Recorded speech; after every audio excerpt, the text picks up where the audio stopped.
boy living in a box under the stairs in the corner of the basement of the house half a block down the street from Jerry's bait shop. You know the place. Well, anyway, back then life was going swell and everything was just peachy! Except, of course, for the undeniable fact that every single morning, my mother would make me a big old bowl of sauerkraut for breakfast. Big bowl of sauerkraut! Every single morning! It was driving me crazy! I said to my mom, I said, "Hey, Mom, what's up with all the sauerkraut?" And my dear sweet mother, she just looked at me like a cow looks at an oncoming train. And she leaned right down next to me. And she said, "It's good for you!" And then she tied me to the wall and stuck a funnel in my mouth and force-fed me nothing but sauerkraut until I was 26 and a half years old. That's when I swore that someday I would get out of that basement and travel to a magical, faraway place where the sun is always shining and the air smells like warm root beer and the towels are oh so fluffy. Where the Shriners and the lepers play their ukuleles all day long and anyone on the street will gladly shave your back for a nickel.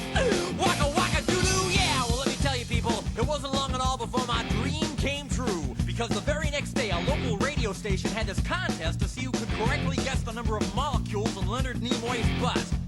I was off by 3, but I still won the grand prize. That's right, a first-class one-way ticket to Albuquerque.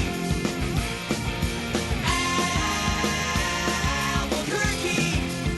Oh, yeah. You know, I'd never been on a real airplane before, and I gotta tell you, it was really great. Except that I had to sit between 2 large Albanian women with excruciatingly severe body odor, and the little kid in back of me kept throwing up the whole time. The flight attendants ran out of Dr. Pepper and salted peanuts, and the in-flight movie was Biodome with Pauly Shore, and oh yeah, 3 of the airplane engines burned out. We went into a tailspin and crashed into a hillside, and the plane exploded in a giant fireball, and everybody died! Except for me. You know why? 'Cause I have my tray table up, and my seat back in the full upright position. Have my tray table up, and my seat back in the full upright position. Have my tray table up, and my seat back in the full upright position. So I crawled from the twisted burning wreckage. I crawled on my hands and knees for 3 full days, dragging along my big leather suitcase and my garment bag and my tenor saxophone and my 12-pound bowling ball and my lucky autographed glow-in-the-dark snorkel. But finally I arrived at the world-famous Albuquerque Holiday Inn where the towels are oh so fluffy and you can eat your soup right out of the ashtrays if you wanna. It's okay, they're clean. Well, I checked into my room and I turned down the AC and I turned on the Spectrovision and I'm just about to eat that little chocolate mint on my pillow that I love so very, very much when suddenly there's a knock on the door. Well, now who could that be? I say, who is it? No answer. Who is it? There's no answer. Who is it? They're not saying anything. So finally I go over and I open the door and just as I suspected, it's some big fat hermaphrodite with a flock of seagulls haircut and only one nostril. Oh man, I hate it when I'm right. So anyway, he burst into my room and he grabbed my lucky snorkel and I'm like, "Hey, you can't have that! That snorkel's been just like a snorkel to me!" And he's like, "Tough."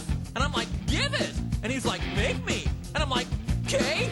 So I grabbed his leg and he grabbed my esophagus and I bit off his ear and he chewed off my eyebrows and I took out his appendix and he gave me a colonic irritation. Yes, indeed, you better believe it. And somehow in the middle of it all, the phone got knocked off the hook. And 20 seconds later, I heard a familiar voice. And you know what it said? I'll tell you what it said. It said, "If you'd like to make a call, please hang up and try again. If you need help, hang up and then dial your operator. If you'd like to make a call, please hang up and try again. If you need help, hang up and then dial your operator." In Albuquerque,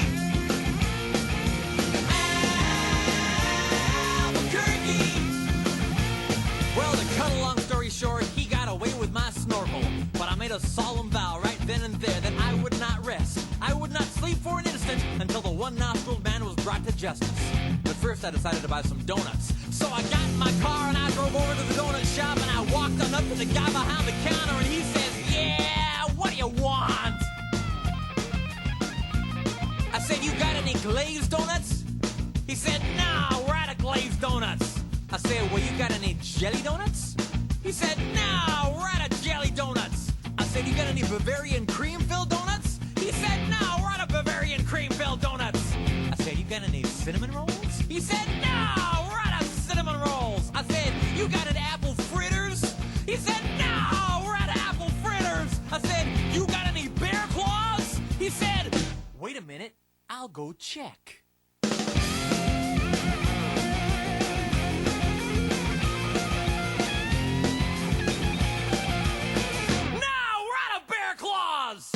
I said, well, in that case, what do you have? He says, all I got right now is this box of 12 starving, crazed weasels. I said, okay, I'll take that. So he hands me the box, and I open up the lid, and the weasels jump out, and they immediately latch onto my face and start biting me all over. Oh, man, they were just going nuts. They were tearing me apart. You know, I think it was just about that time that a little ditty started going through my head. I believe it went a little something like this.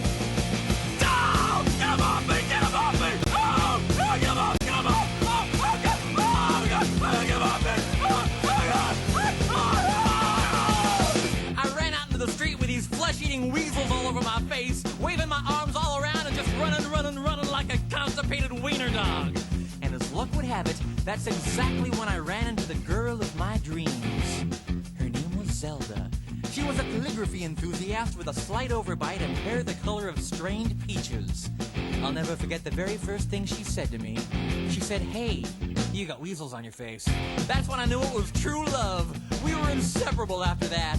Oh, we ate together, we bathed together, we even shared the same piece of mint-flavored dental floss. The world was our burrito.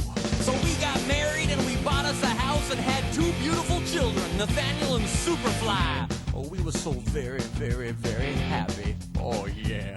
But then one fateful night, Zelda said to me, she said, Sweetie Pumpkin, do you want to join the Columbia Record Club? I said, whoa! Hold on now, baby! I'm just not ready for that kind of a commitment! So we broke up and I never saw her again, but that's just the way things go. In Albuquerque,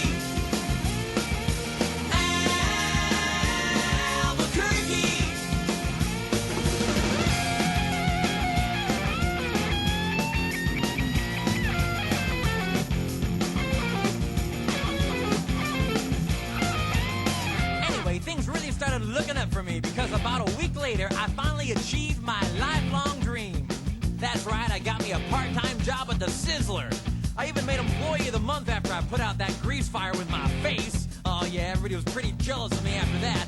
I was getting a lot of attitude. Okay, like one time, I was out in the parking lot trying to remove my excess earwax with a golf pencil when I see this guy Marty trying to carry a big old sofa up the stairs all by himself.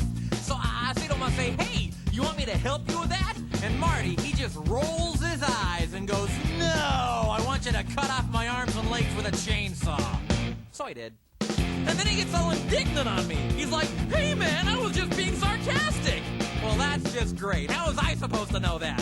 I'm not a mind reader for crying out loud. Besides, now he's got a really cute nickname, Torso Boy. So what's he complaining about? Say, that reminds me of another amusing anecdote. This guy comes up to me on the street and he tells me he hasn't had a bite in 3 days. Well, I knew what he meant, but just to be funny, I took a big bite out of his jugular vein. And he's yelling and screaming and bleeding all over, and I'm like, hey, come on, don't you get it? But he just keeps rolling around on the sidewalk, bleeding and screaming, ah! Ah! Ah! You know, completely missing the irony of the whole situation. Man, some people just can't take a joke, you know? Anyway, where was I? Kind of lost my train of thought. Okay, anyway, I know it's kind of a roundabout way of saying it, but I guess the whole point I'm trying to make here is I hate sauerkraut! That's all I'm really trying to say.